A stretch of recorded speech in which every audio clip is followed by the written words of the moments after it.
Okay, you have a portion of the total, whatever that portion is. So the number of dollars that you have represents $1 of a percentage of the total.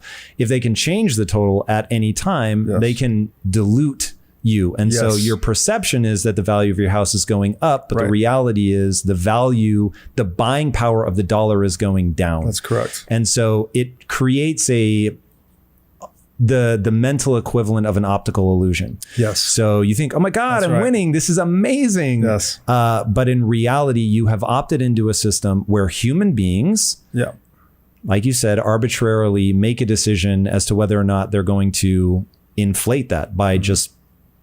And this was, I'm embarrassed by how recently I thought this. I actually asked somebody, and this, I think less than a year ago, I said, where do they take the bags of money that they're printing? Like, whose doorstep are they dropping them off at? And of course, the answer is it's a database and it's just a data entry. Right. But even that, whose data entry are they changing? You're right. This is an important point, actually. The US dollar is a one node database. It's on an SQL server at the Federal Reserve. So it's the list of who owns what dollars. And there's one group of individuals that update it for everyone else arbitrarily.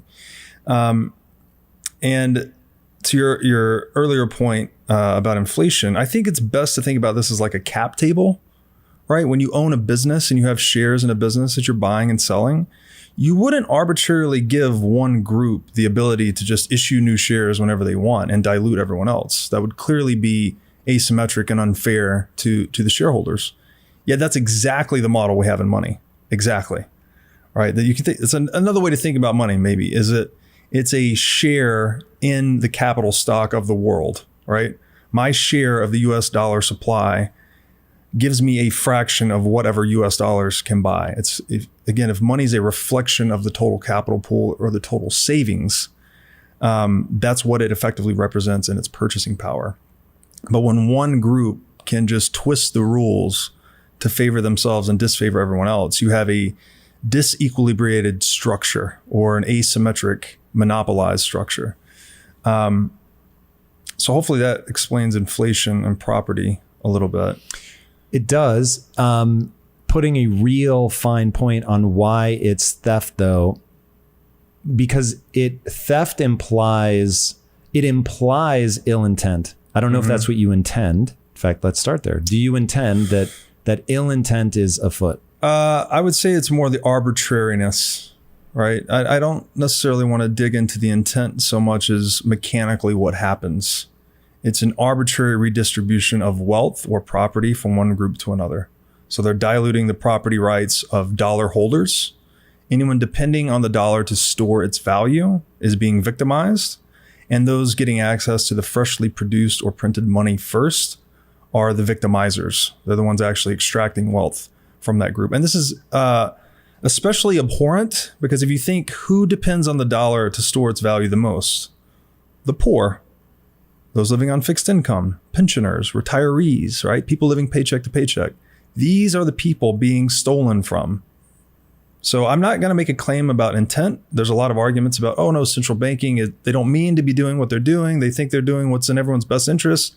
Fine, I'll accept the argument. But mechanically, those depending on the dollar are being robbed by central banks and those that receive the newly printed money first. And who receives the newly printed money and how is that decided? And printed again is by changing numbers in a database. Yes. So a lot of the beneficiaries are asset holders, right? Name some assets. Real estate, stocks. So I own both of those. How do I benefit? Because I'm terrified of inflation. Right. So why am I not excited? Because when money, the store value function of money is compromised, which is what's happening when we inflict inflation, that the dollar's not holding its value over time. Market actors are smart, right? They're going to move into a reliably scarce asset. The most predominant store value in the world today are stocks, frankly.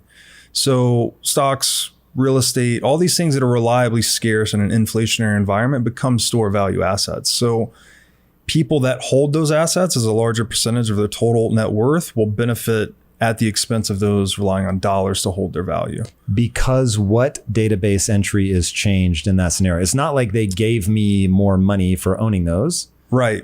But your home will appreciate, right? And it's not based on supply and demand so much as it is based on central bank policy. So if you think about more dollars chasing the same amount of stuff, it's kind of the simple way to think about it. This implies higher home prices.